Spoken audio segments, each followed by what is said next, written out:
Hi, this is Maya with the Oppo File, and did you know that Speaker Ryan has 6 phone lines? He does! I know because I've called all 6. Because like you, I have grave concerns, and unfortunately I wasn't able to voice those concerns because the majority of his phone lines were either disconnected The number you have dialed cannot be reached or endlessly busy, so I thought I would make this video open letter to Speaker Ryan. Hi, Speaker Ryan.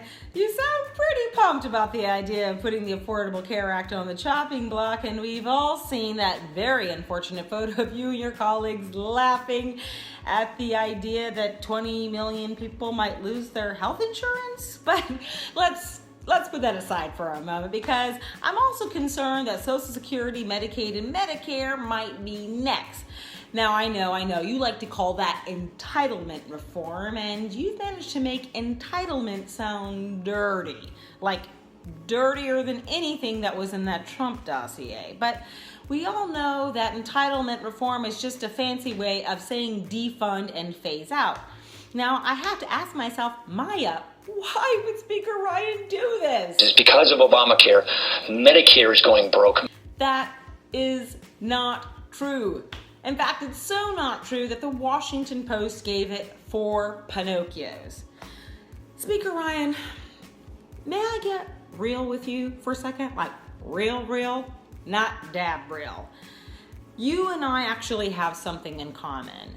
When you were a teenager, you lost your father to a heart attack, and I lost my mother to breast cancer, and both of us received Social Security that helped ease our family's financial burden.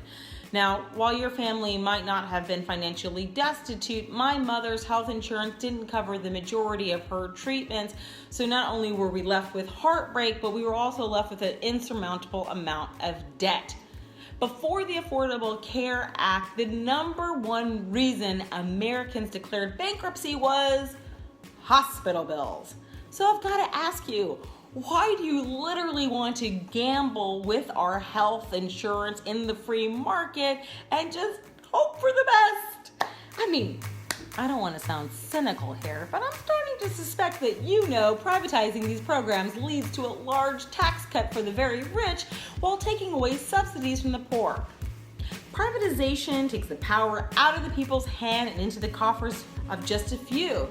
That's not a democracy. In fact, it's just the opposite. It undermines our democracy, and Speaker Ryan, you know that. Americans aren't asking for a handout, just like you and I weren't asking for a handout when we were teenagers, but Social Security was there for us anyways. These programs are benefits, not entitlements, and they benefit the American people because it doesn't put undue stress on hospitals, on working families, and families that come into hard times or tragedies like you and I did, Speaker Ryan.